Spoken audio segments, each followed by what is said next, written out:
ಇವತ್ತೇನಪ್ಪ ವಿಶೇಷ ಅಡುಗೆ ಅಂದ್ಕೊಂಡಿದ್ದೀರಾ? ಚಿಕನ್ ಸುಕ್ಕ, ಕುಂದಾಪುರದ ಚಿಕನ್ ಸುಕ್ಕ ಮಾಡ್ತಿದ್ದೀನಿ. ಒಂದು 1/4 ಚಮಚ ಮೆಂತ್ಯ, ಈಗ ಇದಕ್ಕೆ 3 ಚಮಚ ಧನಿಯಾ ಕಾಳು, ಒಂದು ಅರ್ಧ ಚಮಚ ಜೀರಿಗೆ, 1 ಚಮಚ ಕಾಳುಮೆಣಸು, 3 ರಿಂದ 4 ತುಂಡು ಚಕ್ಕೆ, ಒಂದು 4 ಲವಂಗ, ಒಂದು ಅರ್ಧ ಚಮಚ ಸೋಂಪು, ಒಂದು 2 ಪಲಾವ್ ಎಲೆ, ಒಂದು 2 ಜಾಯಿತ್ರಿ, ಬ್ಯಾಡಗಿ ಮೆಣಸು ಒಂದು 20 ರಿಂದ 25, ಸ್ವಲ್ಪ ಕರಿಬೇವು, ಒಂದು ಅರ್ಧ ಸ್ಪೂನು ಅರಿಶಿನ.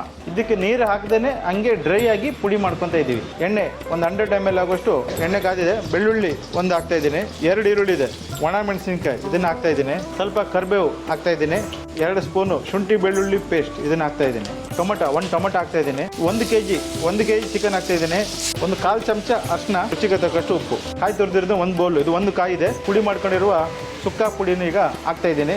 ನೋಡಿ, ಈಗ ನಮ್ಮ ಕರಾವಳಿ ಶೈಲಿಯ ಕುಂದಾಪುರ ಕೋಳಿ ಸುಕ್ಕ ರೆಡಿ ಆಯಿತು. ನೋಡಿ ಹೆಂಗಿದೆ, ಆಹಾ ಘಮ ಘಮ ಘಮ ಅಂತಿದೆ. ಇವತ್ತೇನಪ್ಪ ವಿಶೇಷ ಅಡುಗೆ ಅಂದ್ಕೊಂಡಿದ್ದೀರಾ? ಚಿಕನ್